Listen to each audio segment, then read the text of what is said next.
The first part of this video will be spoiler-free. Talking about late game mechanics and story elements will be held off to a later part of the video with a warning. There is no mountain too tall to overcome. We will meet as one. You will rise again. This is your legacy.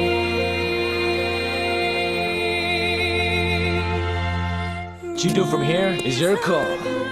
Hey, Dante. Will we meet again? Your legacy. The MC is back!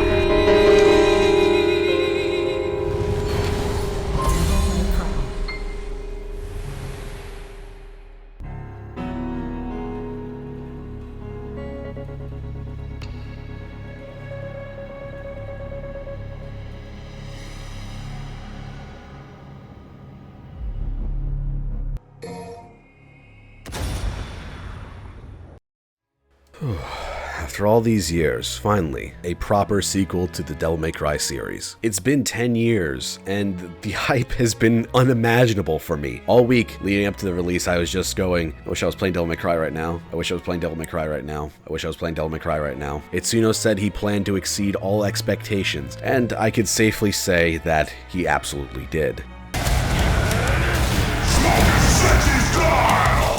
This was the most fun I've had with a video game, and I can't tell you how long. From start to finish, I was grinning ear to ear like a massive idiot. I was having so much fun. It was such a breath of fresh air to play a game that wasn't so bogged down with bloated bullshit and half-baked ideas. It knew exactly what it wanted to do and achieved it perfectly. This game was everything I wanted. It is a glorious return to form and just a overall celebration of everything that Devil May Cry has been up until now, having some of the even most obscure callbacks. I have no idea how I'm going to format this review without it just sounding like mindless gushing and fanboying, because this is almost a perfect game. Let's start with talking about overall mechanics and game feel. By far my favorite inclusion in this game, and something I wish was an industry standard now, is the option to choose how far you want the camera zoomed out from your player character. Seriously, this should be in every single third-person game. I want to be able to perfectly tune how far I want the camera away from my character, because most of the time, it's way too fucking close. Now in the settings you have the ability to increase or decrease the sensitivity of the camera, which gives it a lot more smoother feel, especially compared to 3 and 4. Exceed and Royal Guard feel a little easier in this game. I haven't checked to see if they made the windows more lenient, because there was a lot of times I was just max acting in this game. So I either got way better and got into the rhythm and understood what I needed to do and when to do it. Admittedly, I did practice a bit on the first demo on the Xbox One, but I don't think I practiced enough where I should be getting it consistently like this. It's not really a deal breaker, and I don't really see this as too much of a downside because it's not like brain dead easy. Like, I don't know what the frame windows were in 4, but let's just say it was to max act, it was a 1 frame window, and now they made it like, let's say, a 5 or a 6 frame window. So it's slightly easier, but not to the extent where it's like, holy shit, I'm just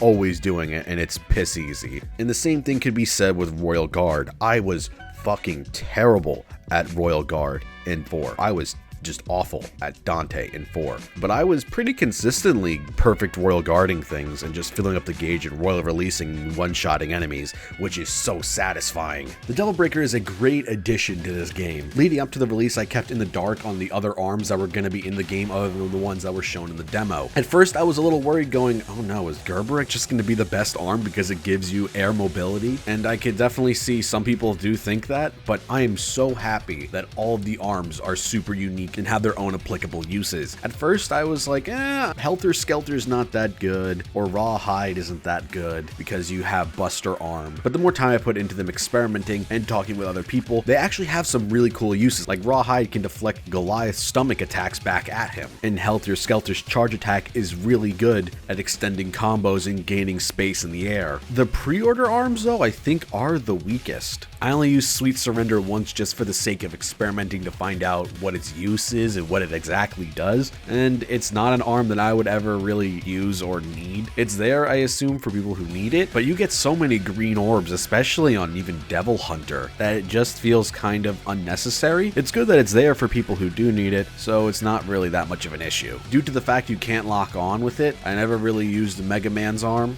It's cool that it's in the game, and I love how it changes his jump, and the charge shot is super cool. But yeah, never really messed around with it more than just a few missions, because there are just better arms in it. I'm honestly surprised how little I used Punchline in the game. Seeing it in the first trailer, I went, yeah, that's gonna be a staple in my lineup, but in actuality, I rarely ever used it. That doesn't mean it's bad, there was just other Devil Breakers that I preferred more. My favorite was definitely Tomboy. I loved how it gave you new moves. Then there comes Ragtime. Being able to stop time is super cool. Then there's Buster Arm, which just replaces Buster from DMC4. Then there's Gerbera, of course, for the air mobility and its in the air charge attack. Then the rest are just equally divided amongst themselves. I'll occasionally use them when I want to experiment with some combos, but other than that, I stick with the others. I'm really glad they gave Nero some new moves too. Payline is an excellent addition to his moveset, and it perfectly falls into place and it just naturally goes into combos.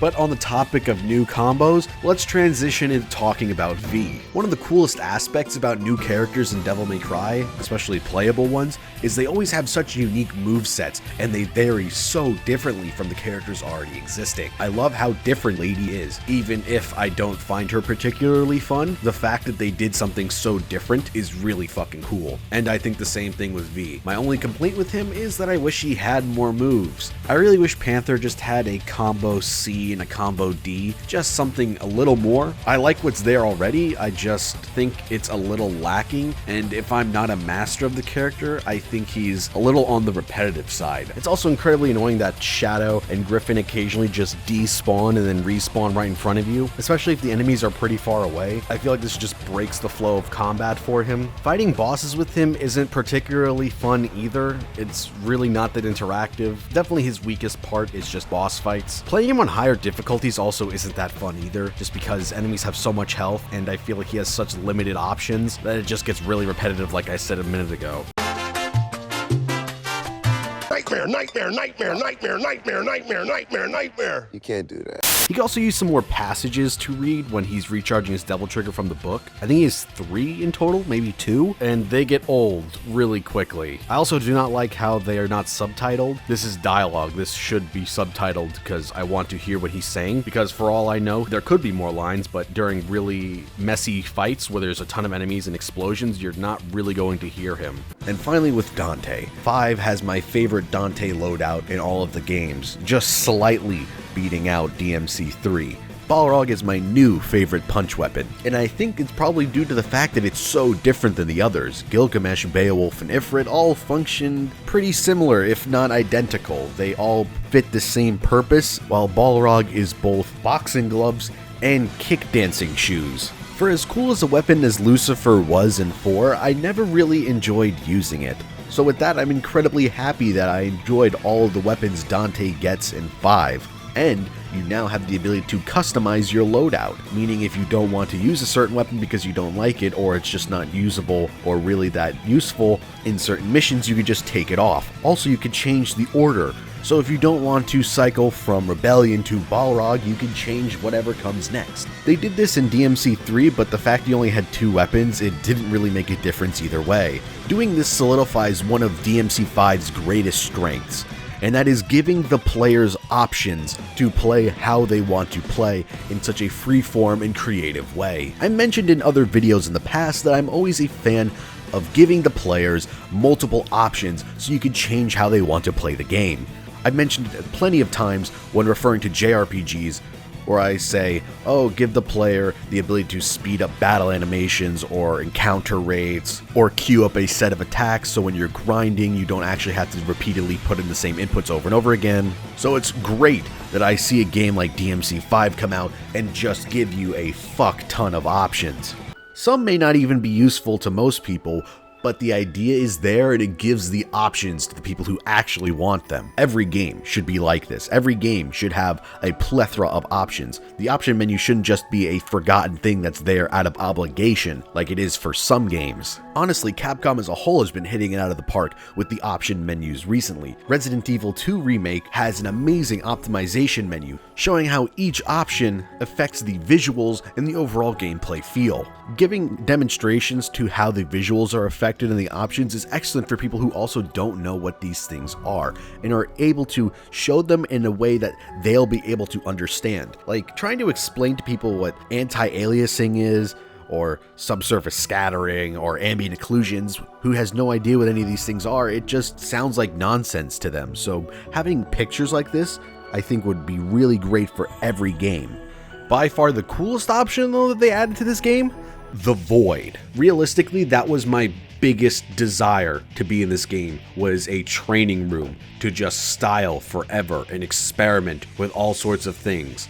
It's a shame that you can't put bosses in it, at least at the time of recording. Maybe they'll do it in the future with an update or something. People have modded them in, but they don't really work as of right now. I know they could get Urizen in, but he just T-poses. Hopefully in the future they'll have them added in, because I would like to just experiment with different instances and just set up certain scenarios to happen easily without having to restart the boss and then get it down to this certain HP and all sorts of things. The music in this game is phenomenal. They really hit it out of the park. There are so many amazing tracks, which are now all on Spotify, even including little jingles and things like picking up weapon sounds, which I wish more games did that, because I want to have all of the jingles and little doo-dooms besides having main song tracks. One of my biggest fears leading up to this game was with the dynamic music system. For those who don't know, the more you style in this game, the louder the music plays and the more the music plays, so it adds layers to it. What I feared was if fights were not that long, would it just keep playing the same repetitive few notes over and over again if you killed the enemies right away and don't elongate the fights? In the main game, this problem wasn't present at all, but I cannot say the same for the Bloody Palace, but we'll talk more about the Bloody Palace, its own separate section, later. I think this is where I'm going to put down the spoiler warning, because the rest of the stuff I want to talk about can't be really discussed without talking about spoilers. So to anyone who wasn't sure about buying this game, absolutely do it. This is my favorite game of the year. This is my favorite game in a few years. I've had so much fun playing it. It's an absolute must play. It's a 10 out of 10. If you haven't played the other ones, play them first before you play 5, because you'll just be cheapening yourself, I feel, of some really cool moments by the late game with some amazing callbacks and bringing things full circle.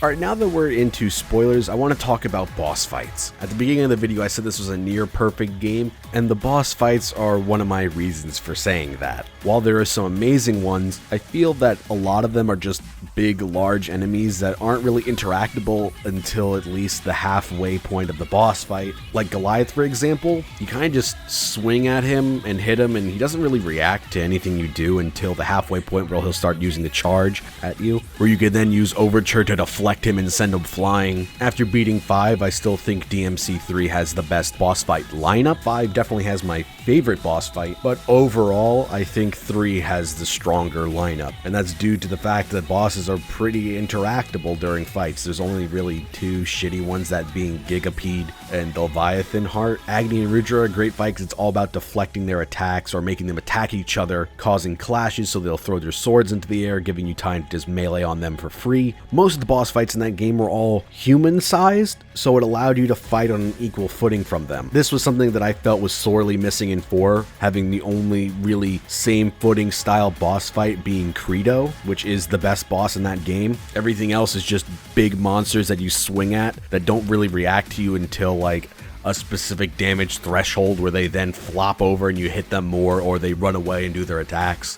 Let's loop back around to new gameplay mechanics now that we're in spoiler territory, so I can talk about the devil triggers. Sin DT is the coolest fucking thing ever. Its design is amazing. I love how it has added mechanics to Dante that makes him similar but different from Virgil. Like, he now has his own summon swords and his own interpretation of Judgment Cut. That's always been one of the coolest aspects to me about Devil May Cry, how the Sons of Sparta have similar tool sets, yet how they interpret them differently and go into their own separate paths with them. Most games would have a mechanic like this be a very one-use scripted sequence because it's too overpowered to use, it soon was like, fuck that, we're making this a main mechanic, and I love it. Well, I wish they used the design that was supposed to be Nero's Devil Trigger in DMC4. His as well is incredibly fun to use. My favorite aspect, I think, is probably the super jump, just because it gains so much verticality. Now let's touch on the game's story. It is excellent. It is wonderful from start to finish. I loved it. A lot of people just write off the story of Devil May Cry games, saying they don't matter. Sure, 1 was a little on the shallow end and 4 was incomplete. People do not give enough credit to DMC3's story. There is some really good analyses, whatever, on DMC3's story by Codec Entry and The Fourth Snake that basically echoes my sentiments of those games. DMC5 is the same exact way and even more. It is a accumulation of everything that has happened in DMC so far, whether that be mainline games or even the tertiary material, calling back references from the books like Nell Goldstein is now canon, or bringing things in from the anime like Patty, or poses from the manga. Hell, there's even a few references to DMC Devil May Cry in this game. Sure, you could just play through this game and be like, the story was okay, but under the hood, there is so much there. There's so many little moments that just you could easily miss, like how when Virgil stabs himself with the Yamato at the beginning of the game to make V in Urizen, he's facing away from his family's portrait in the house, rejecting his human side. But when Dante stabs himself with the rebellion, he's facing towards the picture, embracing the demon side of his father. I was actually super surprised at how much of a goofball and a weirdo V was. Fate, destiny, fatestinati. People toss those words around like tennis balls. Well, I eat balls for breakfast. Look at the two of us. We could be like Beauty and the Beast. What do you say? Will you be my beast?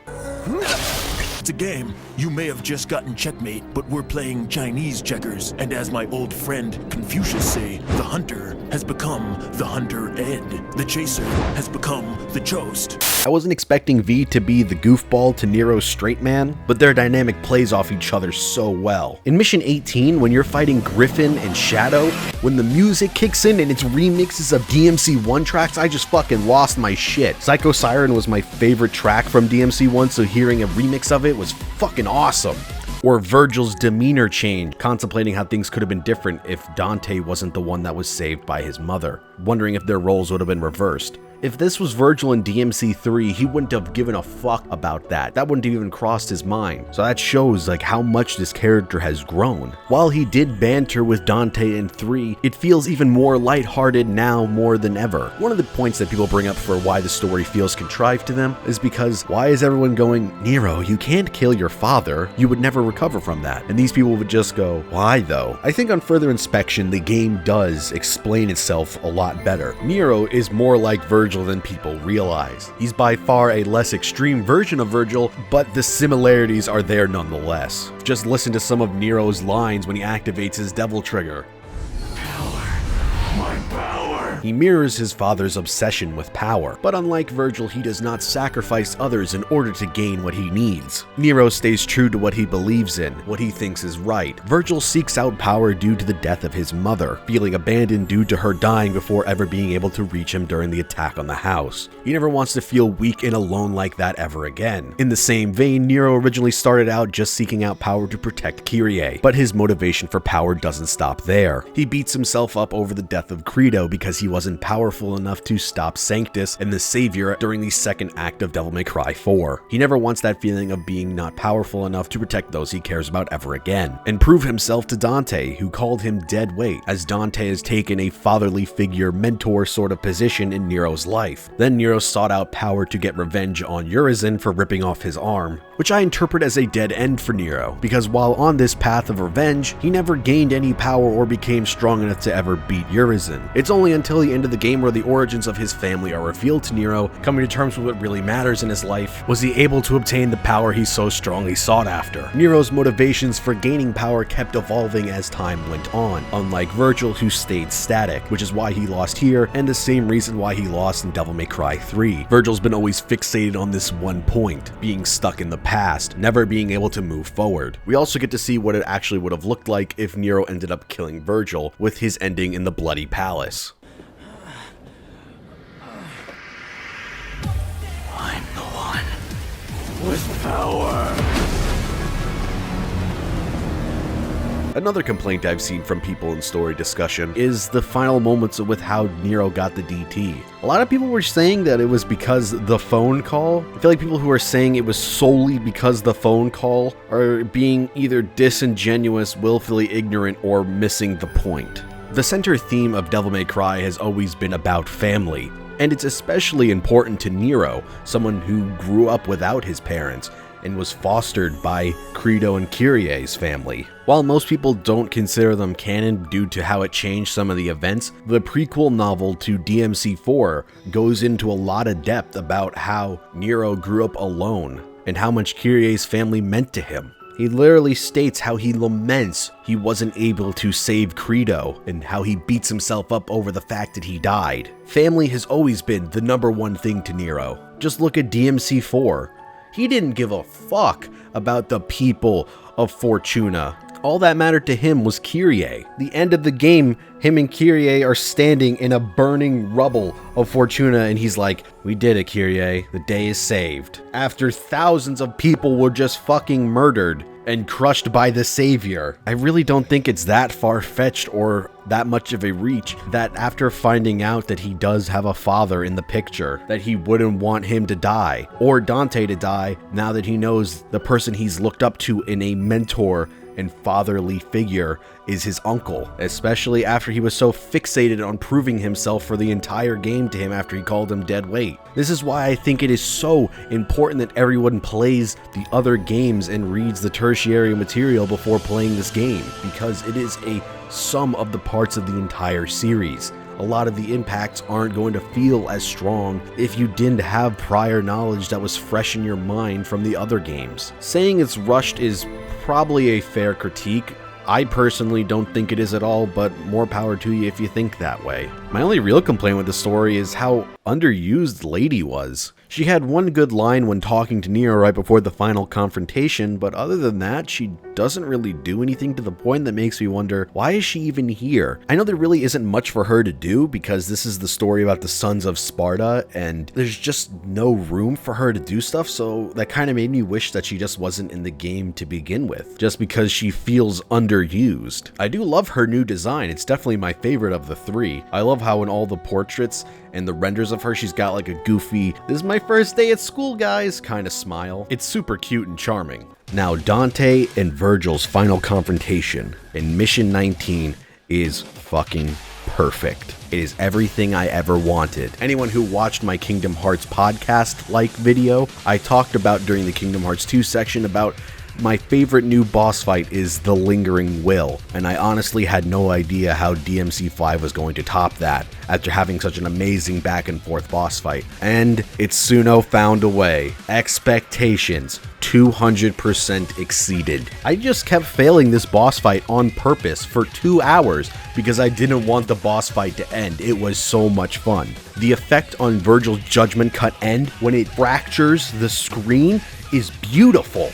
The adrenaline rush from just royal guarding everything is addicting, to say the least. There's so many little intricacies to this fight that when you master it, it feels so satisfying. There are so many ways to approach certain aspects of this boss fight. Like when Virgil puts summoned swords around you. You can use the round trip of the Devil Sword Dante to break them all, or you could use Gunslinger Rainstorm to just blow them all up. You could royal release Virgil out of mid-air during his Sin DT's flying attack. It's crazy. There's so much shit to this boss fight I probably still don't even know. And lastly, Mission 20. What an excellent way to end this fucking game. It ends on an 11.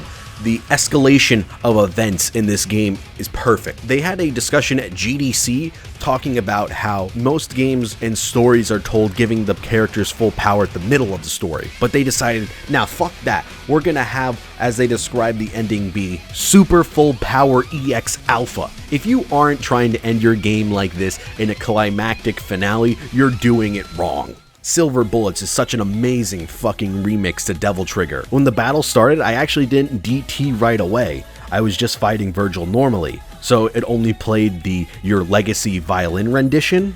So when I finally popped the DT and it started playing the lyrics, it's like, holy fuck, this is a Devil Trigger remix. I want to point this out because a lot of people I've talked to about this boss fight didn't realize that the boss fight is semi-scripted the first attempt through. Like when you first pop your DT, you get a cool angle cinematic camera for the DT's effect, and your DT gauge automatically refills. This does not happen in subsequent attempts on the same difficulty. So if you thought the boss fight was a little too easy, I say go back and give it another try, because it does add a little bit more difficulty with the fact that you don't constantly have Devil Trigger. Now, I held off on doing this review right away till the release of the Bloody Palace update, because data miners were posting that there was code for multiplayer Bloody Palace and Virgil being a playable character. Sadly, those things turned out to be not true, so I kind of regret doing that, but all in all, the Bloody Palace is still great. It does feel a little easier though compared to DMC4's, but it's still good fun.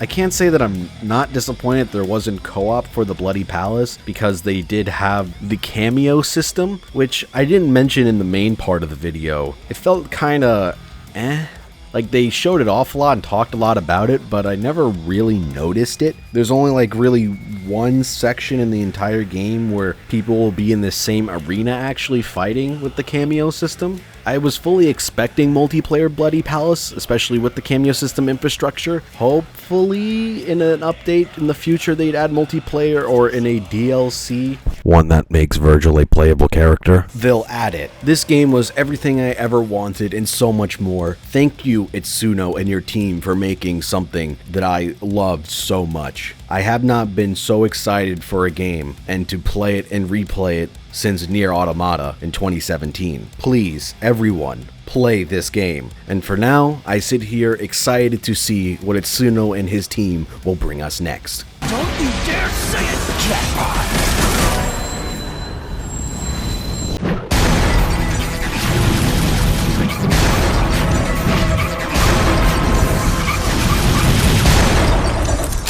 Let's rock, baby.